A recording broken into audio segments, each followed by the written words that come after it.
Pensar en cambiar no es cambiar. Esta distinción parece obvia, pero la mente la confunde constantemente. Reflexionar sobre un problema, analizar opciones, entender por qué algo no funciona o planear cómo mejorarlo puede generar una sensación clara de avance. La mente se siente activa, comprometida, incluso productiva. Pero esa sensación no siempre corresponde con una transformación real en la vida. Comprender algo no es lo mismo que modificarlo. Tener claridad sobre lo que debería cambiar no implica que ese cambio esté ocurriendo. Y sin embargo, la mente puede sentirse satisfecha solo por haber pensado. Este mecanismo no es un error ni una debilidad. Es parte de cómo funciona la mente humana. Pensar reduce ansiedad de forma inmediata. Cuando algo nos preocupa, reflexionar sobre ello nos da una sensación de control. La mente interpreta ese control como progreso. Y en cierto sentido, lo es. Pensar ordena la información, aclara el panorama, identifica problemas. Pero ese orden mental no altera la estructura de la vida. No modifica horarios, no elimina hábitos, no cierra decisiones. Solo organiza ideas. Y esa organización puede ser tan reconfortante que la mente deja de buscar más. Se queda ahí, en la claridad, sin pasar al siguiente paso. La diferencia entre cambio mental y cambio real es simple pero fundamental. Un cambio mental ocurre cuando entiendes algo nuevo, cuando llegas a una conclusión, cuando decides en teoría que algo debe ser distinto. Un cambio real ocurre cuando esa decisión se vuelve estructura. Cuando algo en tu agenda se modifica de forma sostenida. Cuando una acción se repite hasta que deja de requerir esfuerzo consciente. Cuando algo desaparece de tu vida porque ya no tiene lugar en ella. El cambio mental casi siempre se siente bien. Es revelador, liberador, esperanzador. El cambio real no siempre se siente bien al inicio. Suele implicar incomodidad, fricción, renuncia. Y por eso la mente prefiere quedarse en el primero. Quedarse en el pensamiento es común porque pensar es seguro. No requiere pérdida. Puedes imaginar una vida distinta sin renunciar a la actual. Puedes planear cambios sin enfrentar las consecuencias de implementarlos. Actuar, en cambio, implica cerrar opciones. Cambiar implica soltar algo conocido para entrar en algo incierto. La mente no está diseñada para buscar incertidumbre. Está diseñada para buscar seguridad. Y pensar ofrece la ilusión de que puedes tener ambas cosas, la claridad del cambio sin el riesgo de cambiar. Por eso es tan fácil quedarse atrapado en esa fase. No porque seas débil o porque te falte voluntad, sino porque la mente prefiere sentirse avanzada antes que transformarse. Detectar cuando solo estás pensando requiere observación honesta. Cuando todo ocurre dentro de la cabeza, cuando las mismas ideas se repiten en diferentes formas pero nada cambia en tu rutina, cuando no hay decisiones cerradas ni acciones incómodas, probablemente estés en el territorio del pensamiento sin cambio. Si llevas semanas o meses reflexionando sobre lo mismo y tu vida sigue igual, eso no significa que hayas perdido el tiempo. Significa que has clarificado. Pero la claridad solo es el primer paso. El siguiente paso es que esa claridad deje de ser solo una idea y se convierta en algo observable. En algo que alguien más pudiera notar sin que tú se lo expliques. El cambio real aparece cuando una decisión se vuelve no negociable. Cuando algo se elimina, no solo se agrega a una lista de intenciones. Cuando el pensamiento deja de repetirse porque ya no hay nada que pensar, solo algo que hacer. Esto no es motivación. Es estructura. El cambio sostenido no depende de inspiración constante. Depende de que algo deje de ser opcional. De que una acción se integre al sistema de vida sin requerir convencimiento diario. De que algo desaparezca porque ya no es compatible con la forma en que ahora funcionas. Eso es cambio. Todo lo anterior es preparación. El pensamiento no es inútil. Aclara, ordena, revela patrones. Pero no es suficiente. Y confundirlo con cambio puede mantenerte en un ciclo donde sientes que avanzas pero nada se mueve. Reconocer esa distinción no es frustrante. Es útil. Porque te permite ver con precisión en qué fase estás. Si estás clarificando, bien. Si ya clarificaste y sigues pensando, probablemente sea momento de cerrar el ciclo mental y pasar a la estructura. Sin urgencia. Sin culpa. Solo con la lucidez de saber que pensar prepara, pero no transforma. Ahora bien, pasar del pensamiento a la acción no ocurre por convencimiento. Ocurre por método. Existe una forma práctica de cerrar el ciclo mental y comenzar el cambio real. No requiere motivación extraordinaria ni fuerza de voluntad constante. Requiere estructura clara y criterios observables. Lo que sigue son métodos específicos que convierten claridad en transformación. El primer método se llama cierre de pensamiento. Funciona así. Tomas un tema sobre el que has estado reflexionando repetidamente. Puede ser un cambio que quieres hacer, un problema que intentas resolver, una decisión que has postergado. Tomas una hoja en blanco o abres un documento. Escribes todo lo que has pensado sobre ese tema hasta que no quede nada más. Sin editar, sin organizar. Solo vacías la mente. Cuando terminas, lees lo que escribiste y haces una pregunta simple. ¿Hay algo nuevo aquí que no haya pensado antes? Si la respuesta es no, si todo es repetición de ideas ya conocidas, ese es el indicador de que el pensamiento ya cumplió su función. No necesitas seguir pensando. Necesitas decidir. Si la respuesta es sí, si encuentras algo nuevo, entonces el pensamiento todavía es útil. Pero si llevas semanas y cada vez que vacías la mente aparece lo mismo, el ciclo mental ya está cerrado. Lo que falta es acción. El segundo método convierte ideas en unidades de acción. El problema del pensamiento abstracto es que no tiene forma. Decir quiero cambiar mi rutina no es una acción. Es una intención difusa. Para convertirla en acción necesitas especificidad extrema. Tomas la idea general y la traduces en una frase que complete esta estructura. A partir de mañana, todos los días de la semana, a las tal hora, voy a hacer tal cosa específica durante tal cantidad de tiempo en tal lugar. Ejemplo. A partir de mañana, todos los días de lunes a viernes, a las 6 de la mañana, voy a caminar 30 minutos en el parque cerca de casa. Eso es una unidad de acción. Es observable. Alguien más podría verificar si ocurrió o no. No hay espacio para interpretación. O caminaste o no caminaste. O fue a las 6 o no fue a las 6. Esa precisión elimina la negociación interna. La mente ya no puede decir voy a caminar cuando me sienta bien o voy a empezar esta semana. La decisión está cerrada. El tercer método identifica el costo real del cambio antes de empezar. Cada cambio requiere espacio. Si agregas algo nuevo a tu vida sin eliminar nada, estás sumando carga. Y la mente resiste eso de forma natural. Entonces, antes de decidir qué vas a hacer, decides qué vas a dejar de hacer. Si vas a caminar 30 minutos cada mañana, esos 30 minutos tienen que salir de algún lugar. Pueden salir de dormir 30 minutos menos.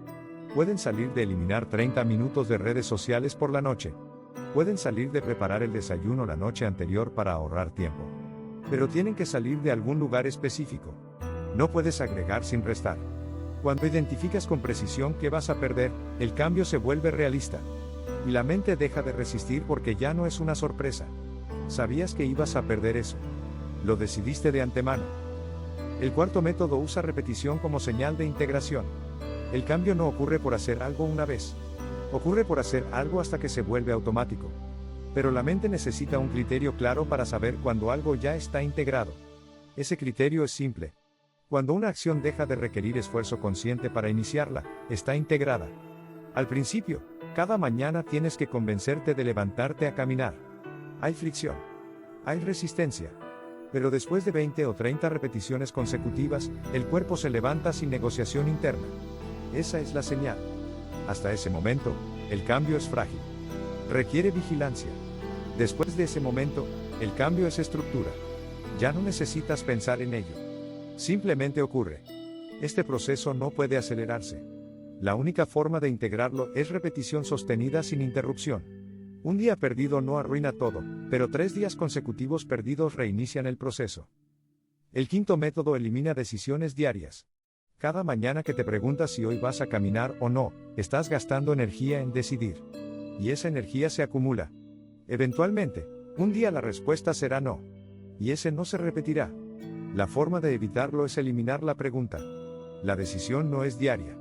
La decisión se toma una sola vez y no se vuelve a revisar durante un periodo definido. Decides que durante los próximos 30 días vas a caminar todos los días sin excepción. No importa cómo te sientas. No importa si dormiste bien o mal. No importa si tienes ganas o no. Durante 30 días, la respuesta ya está dada. Esto no es rigidez. Es eficiencia. Estás protegiendo el cambio de la negociación interna. Después de 30 días, puedes evaluar. Puedes decidir si continúas, si ajustas, si detienes. Pero durante esos 30 días, no hay decisión que tomar. Solo ejecución. El sexto método usa registro observable.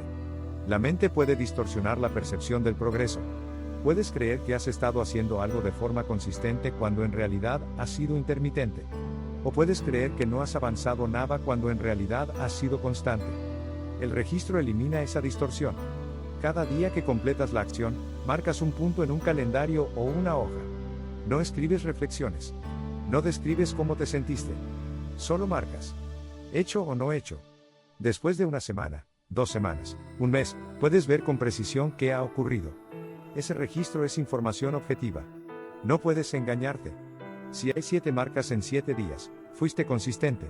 Si hay 3 marcas en 7 días, no lo fuiste. Esa claridad es valiosa porque te permite ajustar sin autoengaño. El séptimo método identifica el momento de mayor resistencia. Cada cambio tiene un punto específico donde la resistencia es máxima. Para alguien que quiere caminar por la mañana, ese punto suele ser el momento exacto de levantarse de la cama. Para alguien que quiere dejar de revisar redes sociales antes de dormir, ese punto suele ser cuando toma el teléfono por hábito. Identificar ese momento te permite diseñar una intervención específica. Si el momento crítico es levantarte, puedes poner el despertador lejos de la cama para que tengas que pararte a apagarlo. Si el momento crítico es tomar el teléfono, puedes dejarlo en otra habitación. No estás dependiendo de fuerza de voluntad. Estás modificando el entorno para que la resistencia disminuya. El cambio no ocurre por vencer resistencia constantemente. Ocurre por diseñar un sistema donde la resistencia sea menor. El octavo método usa anclaje temporal. El cerebro responde mejor a patrones fijos que a intenciones flexibles. Decir voy a meditar todos los días es menos efectivo que decir voy a meditar todos los días a las 7 de la mañana. La hora específica crea un ancla. El cerebro comienza a anticipar esa actividad a esa hora. Eventualmente, el cuerpo empieza a prepararse sin que lo decidas conscientemente. Esa anticipación reduce fricción. Y reducir fricción es la clave del cambio sostenido. Mientras más fricción tenga una acción, más energía requiere. Mientras menos fricción tenga, más probable es que ocurra de forma automática. El noveno método aplica la regla de 2 minutos. Muchos cambios fracasan porque la acción inicial parece demasiado grande. Si nunca has meditado y decides meditar 30 minutos cada mañana, la barrera de entrada es alta. La mente resiste. La forma de reducir esa resistencia es hacer la versión más pequeña posible de la acción. Meditar 2 minutos. Caminar hasta la esquina. Escribir una frase. Esa versión pequeña no genera resistencia. Y una vez que empiezas, es más fácil continuar. El problema no es sostener la acción. El problema es iniciarla. 2 minutos eliminan la barrera de inicio. Y una vez que estás en movimiento, extender esos 2 minutos a 5, a 10, a 20, ocurre de forma natural. Pero incluso si solo haces 2 minutos, cuenta. Porque lo que estás construyendo no es el hábito de meditar 30 minutos. Estás construyendo el hábito de meditar todos los días. La duración puede aumentar con el tiempo. La constancia se construye desde el principio. El 10º método diferencia entre sistema y objetivo. Un objetivo es llegar a un lugar específico. Perder 10 kilos. Escribir un libro. Aprender un idioma. Un sistema es la estructura que te lleva hacia ese lugar. Caminar todos los días. Escribir 300 palabras cada mañana. Practicar 15 minutos de vocabulario antes de desayunar. La mente tiende a enfocarse en objetivos. Pero los objetivos no producen cambio. Los sistemas sí. Una persona que se enfoca en perder 10 kilos puede lograrlo, y después recuperar el peso porque no construyó un sistema. Una persona que se enfoca en construir el sistema de caminar todos los días, eventualmente pierde peso. Y ese peso no regresa porque el sistema sigue activo. El objetivo es el resultado. El sistema es la causa. Enfocarse en la causa es más efectivo que enfocarse en el resultado. El 11º método usa redundancia de activación. Si una acción depende de recordarla, eventualmente la olvidarás. Si depende de motivación, eventualmente no tendrás motivación.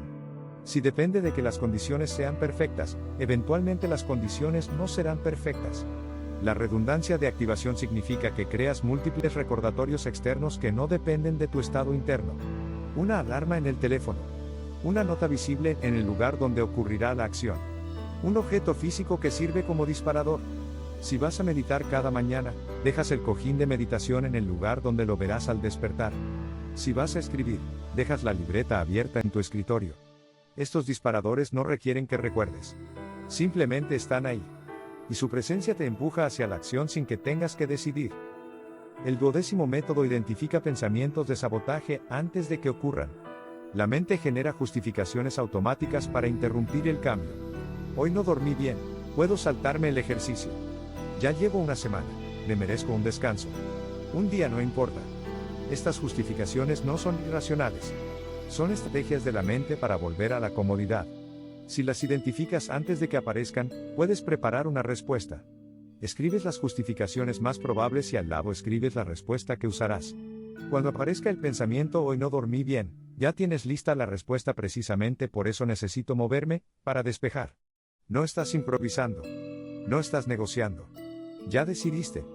Esa preparación elimina el espacio de duda. El 13º método aplica visibilidad pública selectiva. No significa anunciar tus cambios en redes sociales. Significa que una persona específica en tu vida sabe qué estás haciendo. Alguien que puede preguntarte cómo vas sin juzgar. Esa persona no te presiona. Solo te mantiene consciente. Saber que alguien más está al tanto añade una capa ligera de responsabilidad externa. No es vergüenza. No es obligación.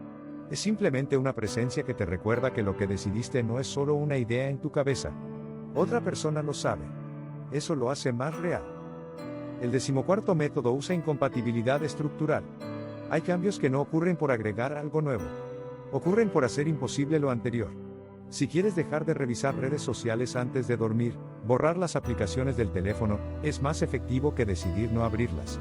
Si quieres comer menos dulces, no comprarlos es más efectivo que tenerlos en casa y decidir no comerlos. La fuerza de voluntad es limitada. La estructura es permanente. Hacer que la acción no deseada sea físicamente más difícil reduce la probabilidad de que ocurra sin que tengas que resistirla activamente. No estás luchando contra ti mismo. Estás diseñando un entorno que favorece el comportamiento que quieres sostener. El 15º método reconoce el error sin reinicio. Cuando fallas en mantener el cambio un día, la mente tiende a interpretar eso como fracaso total. Si ya rompí la cadena, da igual. Este pensamiento es el que más cambios destruye. La realidad es que un día interrumpido no borra todo lo anterior. Si caminaste 20 días consecutivos y un día no caminaste, no perdiste 20 días. Sigues teniendo 20 días de experiencia acumulada. El cambio no se reinicia desde cero. Solo continúa desde el día siguiente. Reconocer el error sin dramatizarlo es clave. Hoy no caminé. Mañana camino. No hay análisis extenso. No hay culpa. Solo reactivación. El 16º método diferencia intensidad de consistencia. La mente asocia cambio con esfuerzo máximo. Hacer ejercicio hasta el agotamiento. Trabajar sin descanso. Eliminar todo de golpe. Esa intensidad genera resultados visibles al inicio. Pero no es sostenible. El cambio real no se construye con intensidad extrema. Se construye con consistencia moderada. Es mejor caminar 30 minutos todos los días durante un año que correr 2 horas 3 veces y abandonar. La consistencia moderada acumula. La intensidad extrema agota. Si tienes que elegir entre hacer algo perfecto una vez o hacerlo bien suficiente 100 veces, elige lo segundo. El 17º método establece revisión periódica sin juicio. Cada 2 semanas, apartas 15 minutos para revisar el registro de tu cambio. No evalúas si fue suficiente o si pudiste hacer más. Solo observas qué ocurrió. ¿Cuántos días cumpliste? ¿Cuántos días no? Si hay un patrón en los días que no cumpliste. Si hay algo en el entorno que facilitó o dificultó la acción. Esa revisión no es para criticarte. Es para ajustar. Tal vez descubres que los lunes siempre fallas porque tu agenda es diferente. Entonces ajustas. Tal vez descubres que cuando duermes menos de 6 horas, la resistencia es mayor. Entonces ajustas tu hora de dormir. La revisión convierte información en estrategia. No es reflexión abstracta. Es análisis funcional. El 18º método cierra el ciclo de pensamiento reactivo. Después de actuar, la mente tiende a analizar cómo fue. Si estuvo bien.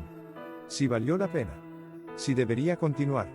Ese análisis constante genera fricción. Cada acción se convierte en una decisión nueva. Para evitarlo, estableces un periodo de no evaluación. Durante los primeros 30 días no te preguntas si está funcionando. No te preguntas si te gusta. No te preguntas si es lo correcto. Solo ejecutas. La evaluación ocurre después, cuando hay suficiente información.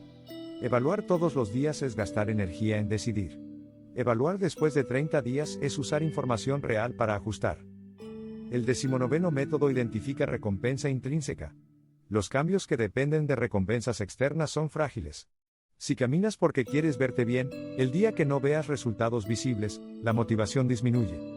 Pero si caminas porque después de caminar te sientes despejado, esa recompensa es inmediata. Ocurre cada vez. No depende de resultados futuros. Cuando inicias un cambio, prestas atención a cómo te sientes inmediatamente después. No 2 horas después.